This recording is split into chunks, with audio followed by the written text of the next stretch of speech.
All right. Hey, what's up, Street Talks? Eric from the Eric Street Photography blog. We should look at that webcam there. So I'm here in, where are we? Provincetown? Provincetown, Massachusetts. Massachusetts. And I'm with my boy, Kile Brewer. That's right, right? That's it? Yeah. Kyle spelled Kile. I've never met someone who spelled with Kyle. Kyle with an So I. we'll start. Why did your mom name you Kyle with an I? Oh. Kile. I really don't know. My name was originally going to be Kelvin, but they changed their mind and just went with Kyle, K-I. Did they just make that up? I think so, yeah. Well, my mom's name was Kathy with an I also, so instead of a Y. So I guess kind of just continuing that tradition. Nice. Yeah. It's kind of like where Apple puts the I in front of everything. Yeah, kind of like that. So, so you're one of the Magnum Scholarship winners. You're 24, right? 23, almost 24. Oh, almost 24. Yeah. So you're born in 1990. 1990. And yeah, like I heard that there's over 80 applicants to this this scholarship all over the world, and you're one of the 4 people to get accepted. How did you feel when you got the email and you heard the news that you got into it? I mean, I was pretty excited. I didn't expect to get it. I kind of applied pretty last minute, and just kind of on a whim, and I didn't even know how many people had applied until I got here. And I just got the email 3 or 4 days before the workshop started, and it's probably the most excited I've been in a long time. So more excited than when you wear plaid on plaid? Probably, yeah. So you look like exciting. you look like a nice Midwest-ish Eastern boy. Tell us where you're from and how you got into photography. I'm from northern Missouri. I grew up farming. Yeah. Yeah. So you rode horses and all that stuff? I've ridden horses, yeah. Yeah, yeah. And ridden cows and calves and things too. Sweet. But anyway, so I went to University of Missouri with the idea that I was going to be this, journalist covering environmental issues and agriculture and things like that. Got pretty into writing, and then picked up a camera and realized that was something I enjoyed a little bit more. How did you pick up a camera? My uncle does professional video work, and he had an old Nikon D100 sitting around. So D100? Did it have like 2 megapixels? Oh yeah, it was. I think it's 6 or 8, something like that. That's not bad. Yeah, that's not bad. It wasn't terrible. Yeah, yeah. It wasn't terrible, like an iPhone. Did you have to transfer photos via like 56K or something? Yeah, I mean it was slow. But yeah, it was okay, and I was pretty bad at first, but kind of got the hang of it. Did you feel that like photojournalism was much more immediate than just actual journalism, or like what is it about the image making part of things that makes journalism more engaging? For me, I think that people will read an article and they absorb the information, they might know that, but then they might seek out another source or something like that. But I feel like with a photograph, it's something that really sticks in your mind, and it is very lasting, and it's something that you just kind of never forget. So also, I feel like people are just so used to reading shorter articles, and like everything's getting shorter and shorter. But with a photograph, it only takes a second to notice and like get that impact that a still photograph has. Yeah, I mean, you still see like Instagram. Yeah, you have Vine and videos and stuff like that, but people still appreciate the single images. Oh yeah, absolutely. Can you talk a little bit about your photographic style and approach? Because it's interesting. I look at your work, and it's kind of a mix between photojournalism, documentary, and street. Yeah, I started out in photojournalism school, so it was all about just very documentary, like showing what's happening, that kind of picture.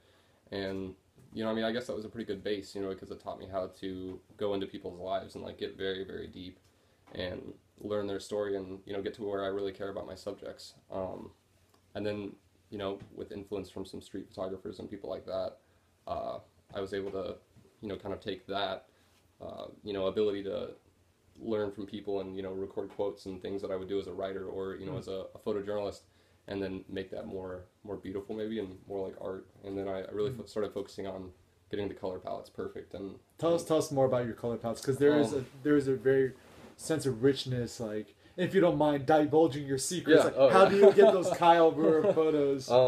Yeah, the colors are something I worked on for a long time. I'm never really happy with a photo until the colors are exactly where I want them to be. And I don't know, I've tried several techniques in Photoshop, several different things, and what I've realized is it's all about the light. And the best photos I've taken, require minimal processing. Yeah, so this is exposure. Show us your bad boy. Yeah, so the 5D Mark III. Show to that thing right there. Yeah. Yeah. What lens do you have on that? This is the 40 millimeter Pancake lens. 2.8. You pour some like maple syrup on top of Yeah. it or something, yeah? Yeah, nice and flat. What do you like about that Really lens? good. It's just pretty light. It's easy to carry around. Mm-hmm. Doesn't take up much room in a bag. Yeah. I can just always kind of keep it on. But I thought real street photographers shot with Leicas. Why are you shooting with the Canon Mark III? Or photojournalist too? Yeah, it's I don't know. Don't you need a Leica? It's just a little more practical for me, I think. Makes more sense. Works. A lot of my pictures, I really like to, show this natural lighting and artificial light situations like low light, things like that. So the high ISO really comes in handy. So how good is the ISO up to in this camera? I usually don't shoot anything above 6400, but that's about the amount of grain that I'm comfortable with in a photo. I usually shoot around 1600. And it's little to no grain at that point. So going back to your colors, so you photo mechanic and then you post process in Photoshop. Mm-hmm. So like, do you just basically add contrast or saturation, or do you have like filters or presets? Or usually I'll kind of once I've got my edit through photo mechanic and load it up into Camera Raw.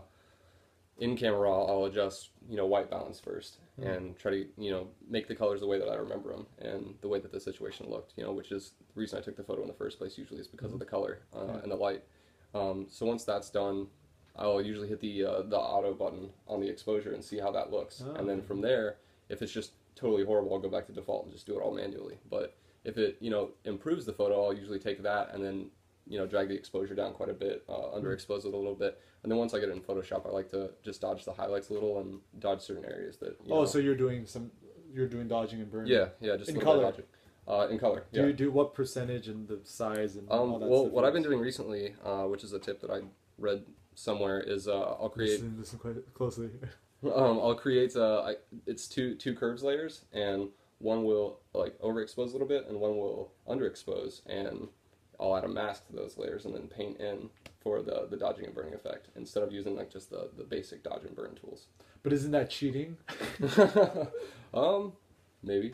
But the colors you create are absolutely incredible, and I think it's more than the colors. Is there's a sense of like surrealism, sense of mystery. Like you have this one photo of a baseball field, and everyone's just it just looks like a typical baseball game, but. There's all these unanswered questions when I look at the photo. Like, do you specifically go out with that in mind, or like, what do you look for when you're out shooting? A lot of the photos that I've taken up to this point are done on assignment for a newspaper. So I'm shooting your typical, shots that they could put on a front page or something like that work well on a paper. But there's always these moments that just kind of happen, and whenever you see something like that going on, I'll just take myself out of the newspaper mode and start thinking the way that I think whenever I shoot documentary projects or street photography or something like that.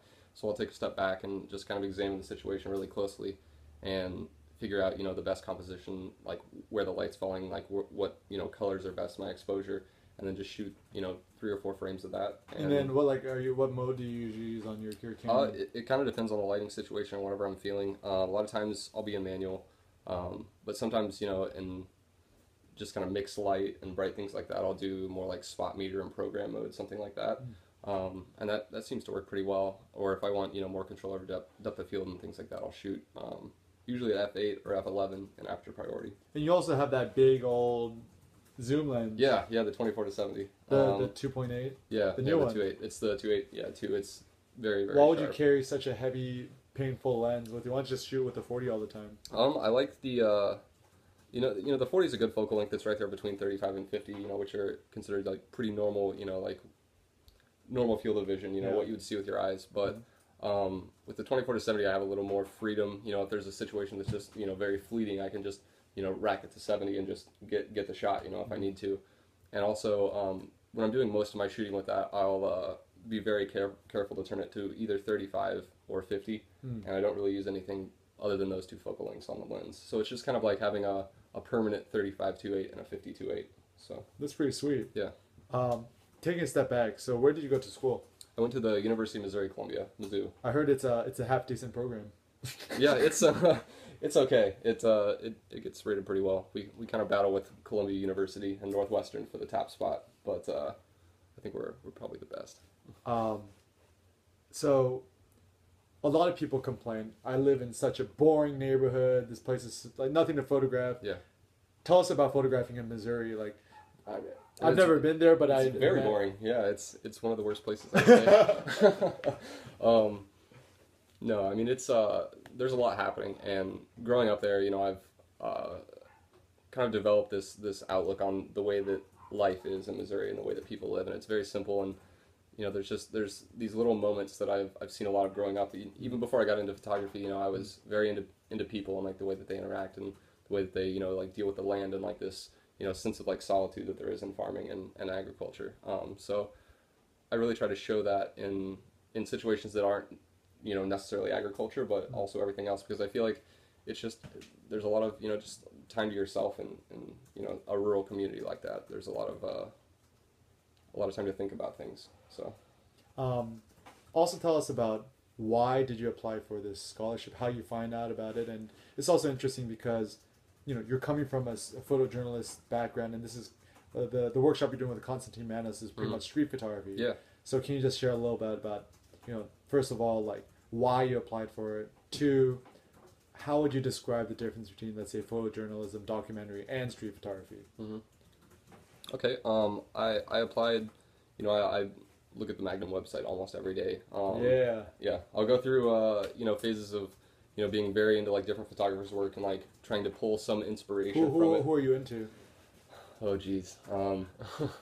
Basically, like I've looked through almost every photo of every photographer on Magnum. I mean, Wow. I've spent a lot of time looking and studying work, and I think that's just like a good way that you can just get this mixture of like everything you've seen, and like there's certain pictures that really stand out that I've seen. Yeah. But just seeing all of that, I mean, it just really puts you in this good headspace to go shoot. And if I'm feeling like kind of discouraged and think my stuff's been like pretty terrible lately and all that, I'll go to Magnum and look up a photographer I've never heard of and like look through their work and Well, like, so off the top of your head, like top of my head, photographers that inspired you or influenced going to the you? University of Missouri, of course, like David Allen Harvey, he did the graduate program there, so they have a really big print. He taught the graduate program, or he attended? He attended For photojournalism. for photojournalism, yeah.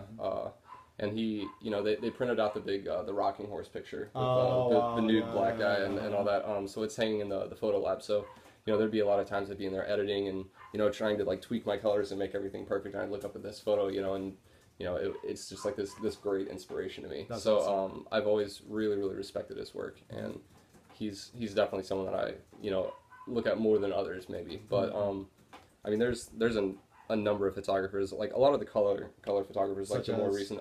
There's Alex Webb, and then let's see, I can't even think of these people's names right now. There's so many. A lot of the guys I've been recently looking at a lot of the guys that are doing some really good work, overseas, like conflict photography and things like that, and trying to pull elements of that and put that into everyday life and just what people normally do, because it's it seems very rushed and there's like a lot of blurred motion and like this kind of thing, and I feel like that exists in everyday life too. So I've been trying some slower shutter speeds and doing some of that conflict photography. But Constantine Manis says you only should take really sharp photos. Yeah, there's definitely a place for those too, I suppose.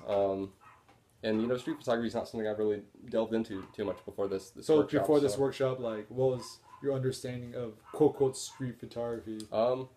Whenever I would try to, I mean, I went to Winnipeg, which isn't the greatest city It's for, really for cold. anything like that. It's pretty cold. I worked in North Dakota this summer, so I went up there a couple times, and it was the biggest city I'd been in probably over a year or so, and I'd been looking at a lot of I'd just seen everybody's street, so I thought like, oh, I'm gonna go out and try to make some of these pictures, but what I found is that it's a lot different than what I'd done before, and I found myself making a lot of pictures of just one isolated person, which is how my work had kind of been before, but they were in this cityscape and kind of doing whatever they're doing, but I tried to kind of have this feeling that I have in my other pictures where they're by themselves, they're thinking, like you can almost tell like the thoughts that are going on inside their head, in this busy environment, all happening around them. So it's definitely a different approach. So how would you how would you describe to you what's the difference between street photography, photojournalism, and documentary?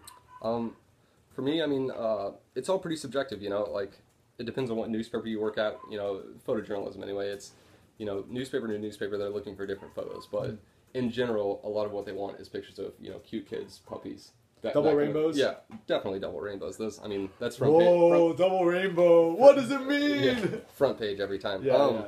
But you know, I think photojournalism, documentary, and street photography all, you know, for me, just kind of blend together as one thing. I approach them all the same way. You know, when I'm doing street photography, I like to go up and form a relationship with people and talk to them a little bit, and then, you know, maybe shoot a couple portraits that, you know, I'll say, you know, hey, can I take your picture? And they'll you know, smile for me. But in street photography, Constantine Manos says, and Cartier-Bresson says, you're not allowed to make eye contact and approach the strangers. What's your take on that? I don't know. I mean, those guys are masters, but I think I disagree with it. I like to know what's going on in the subject's head. I like to know their story and understand who they are before I take their picture. And you know, I guess I say take their picture, but what I should say is make their What's photo. the difference between making a photo and taking a photo? You know, I heard back in school, you know, that a lot of European photographers will say that they make pictures instead of taking them because they, you know, feel like taking a picture is taking something from someone. So I like to make photographs of people that, you know, I've formed a connection with. And so for you, making connection with your subjects is really important. Yeah, absolutely. But doesn't that ruin the integrity of the moment? Not for me, because I feel like once I know who they are and, you know, kind of what's going on in their head, you know, like a basic idea of it anyway, I'm able to really like watch their mannerisms and the way that they move, and, you know, I can almost see that moment where they, you know, just have this peak, you know, like thought going on in their head, and like their expression, like what they're doing, like everything just really comes together. And, you know, that for me like doesn't happen unless I know who they are and what's going on with them and their situation. So let's go into Constantine Manos' class. So, you know, you've been doing, so what is today, Thursday? Yeah. So you've been doing the workshop with him for 4 days. What have you learned from him so far? Your big takeaway lessons or points? What I've learned from him, which is something I've been working on for a while, you know, like I try to have very clean photos. You know, I try not to, you know, there's some photographers, and you know, that's something I've learned from these conflict photographers too, is, you know, they're very moment based. So, you know, it's not really, you know, the composition, like all that stuff just kind of falls in as they're shooting the moment, and then they pick the best, you know. And with Costa, you know, he like expresses like framing all the way to the edge, filling the frame, and, you know, getting everything perfect, no cropping, like that kind of thing. And that's something I've been trying to work on a lot more this summer, is, you know, just having this very clean feeling, and, you know, nothing really overlapping, like all this, like, you know, these elements of his street photography that, you know, make it so great, or like the simplicity of the scene, you know, and like how everything is in its place. So that's something I've definitely been working on this week, and something I think I'll take away from this workshop. I think it's interesting because one of your big inspirations is Alex Webb, who's about filling the frame, really, really complex, sometimes a little bit too complicated, whereas Manos, he's much more about the simplicity and the cleanly, making the images very clean, look at the edges. How do you balance those two? I think for me, you know, and I haven't really put together a project since I've been, you know, shooting with these different influences and things like that. But I think for me, there's a place for a lot of different styles within, you know, one body of work, and I think that I can put my own stamp on, you know, a very complicated photograph shot through, you know, maybe 2 or 3 windows with, you know, people walking by, a silhouette, you know, a face in the light, maybe some text and like reflections of buildings in the background, something like that. And then I can also just, you know, have a simple picture of, you know, like someone blowing out a you know, plume of smoke with like a little bit of light falling on it, something like that, you know. And it's very simple, and just like this little slice of life, you know, where it's just this one person doing this one thing, having this moment that, you know, will never exist again. But, you know, these complicated photos, they're, you know, more constructed, and like I take a lot more time making them, and like, you know, really look for this moment, like this situation. Once I find it, I stay there for a while. But I think with the colors and the exposure and just the way that I do everything, I think they all kind of hold together as one. So going back to the color, why color?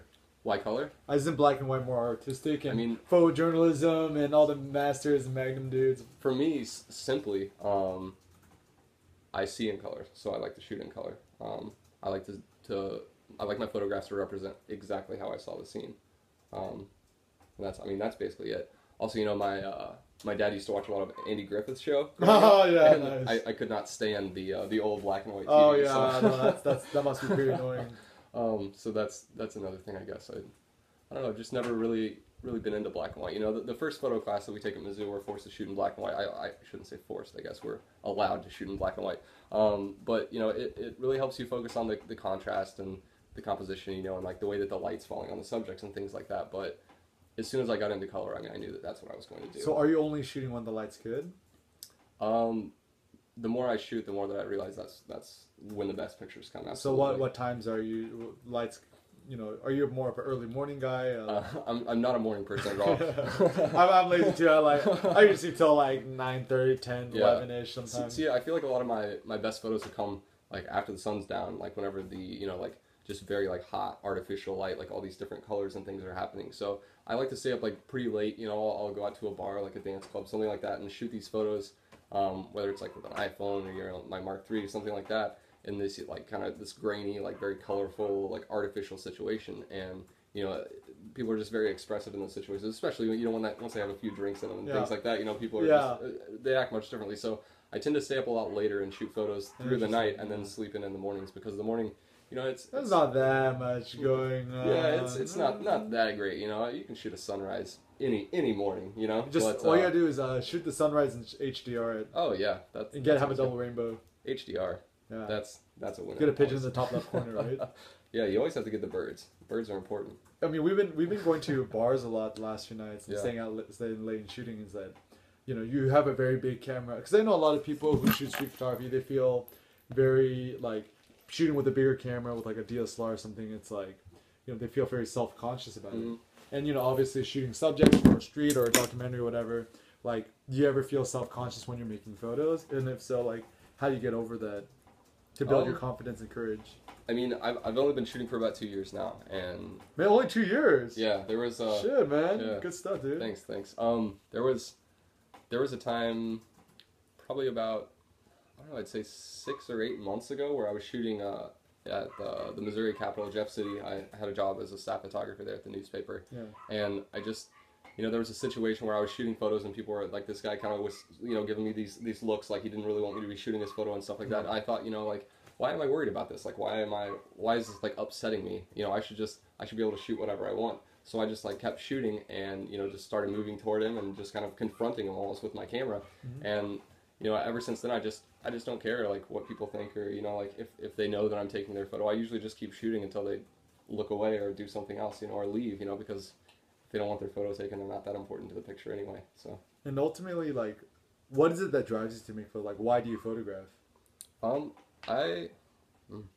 It's a tough question. I like to shoot photos because I think that there's something going on in a lot of people's heads that, you know, maybe people wouldn't see unless I had shot that picture. I feel like there's these moments that, you know, I've experienced in my life, even before I was in photography, that, you know, if they aren't captured in a way that, you know, I feel is beautiful and like the exact way that I saw the situation, then, you know, it'll just never be seen by anyone else. And I don't know, I just like to show other people, you know, my interpretation of the world.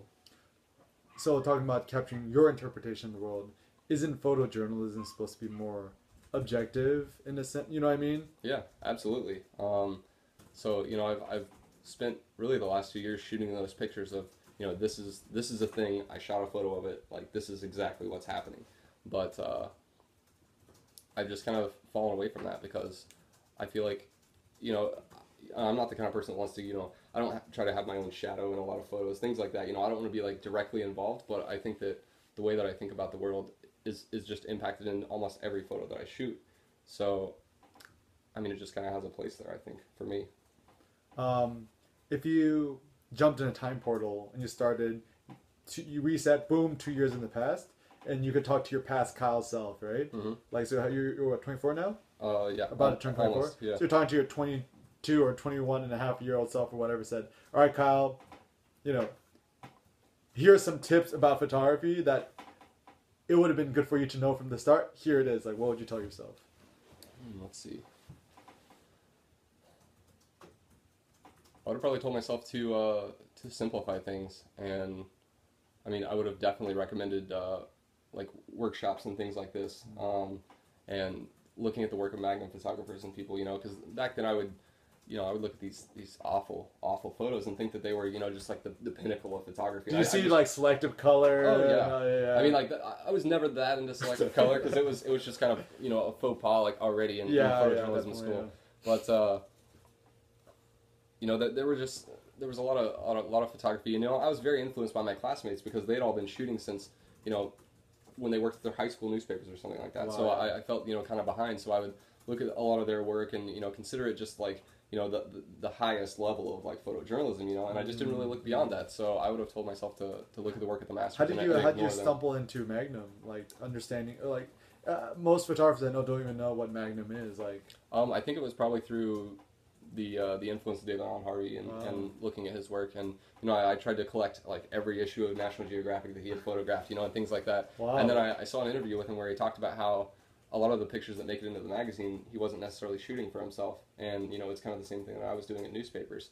So you know, I was just, you know, searching and trying to find his bodies of work that he considered his best pictures from these projects, you know, because I'd seen all the spreads in National Geographic, and you know, there were some really nice pictures there, but there were also just, you know, kind of like the landscape, like how the city looks, you know, like what these things are, and like the tourism maybe or something like that. So I wanted to see the full edit that he had made, and you know, his bodies of work, which there's some on his website, there's some in other places, you know, on the internet, but on the Magnum website, you know, that's really the only place that I found it, you know, as a whole, like everything he's ever shot and then some, you know, and so I started looking at that, and then I thought, well, like I guess I'll check out some of these other photographers too, and here I am today, I guess. You also said simplify. What do you mean by that? Simplify your photography. Simplify?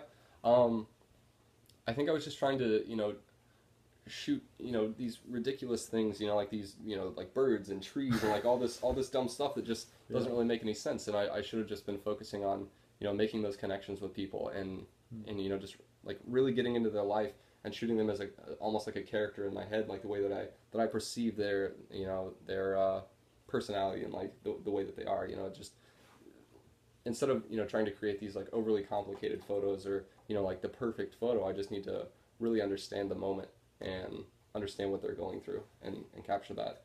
You know, it only takes 2 or 3 frames usually. So. And anyone who's watching this, let's say if they're starting off in photojournalism or street photography, whatever, what advice would you give them? I would say shoot a lot and shoot every day. Do you shoot every day? Yeah, absolutely. I mean, working in a newspaper, you have to. You know, I'll do, you know, 5, 6 assignments some days, and wow. You know, shooting that much, you just kind of get a sense for what you want to do with photography. And you know, some people want to shoot newspaper and they want to shoot what's happening and they want to shoot sports, you know, and just like these photos that you see every day.